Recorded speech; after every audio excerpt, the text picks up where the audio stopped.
Kipe y'igihugu Amavubi kabisa Women Football Club kabisa igiye gukina umukino wo gushaka qualification y'igikombe cy'isi U20 kabisa. U Rwanda bameze neza, urabona ko bari mu twenda twiganjemo ubururu ndetse n'icyatsi, amakabutura y'ubururu kabisa.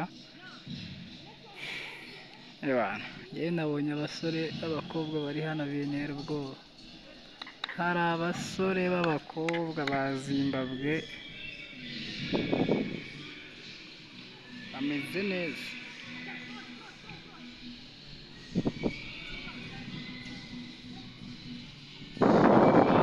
Umukino ukaba uratangira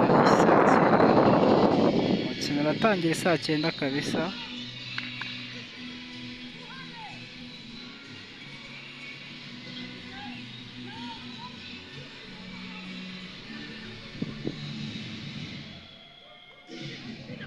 Umukino uratangira saa cyenda kabisa. Murabona ko ibintu byose biri ku mirongo biteguye neza, amadarapo arahari. Mu kanya gatoya rero saa cyenda zuzuye kabisa. Abakobwa bacu baba bari mu kibuga,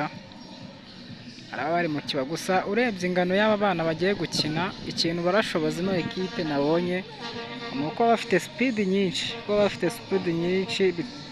ko abasore n'abasore n'ibikobwa kabisa bigaragara ko bariye, bafite motivation, bameze neza, bari fresh kabisa. Umupira uranyura kuri televiziyo kabisa, ntago bari ibintu bikaze, aho uraba uri hose urabasha kwirebera uno mupira muri rusange.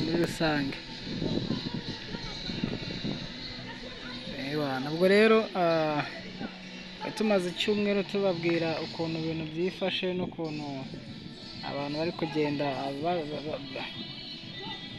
bakurikirana bano bana, ngo tayari mu kanya saa cyenda kabisa baraba rwambikanye hagati ya Zimbabwe ndetse na Amavubi. Turi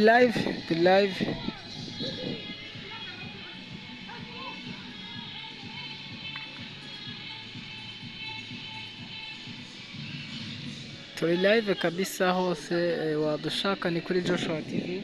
Turi live imbuga zose wadushakiraho, turi live. Bagiye guca imbaka kabisa,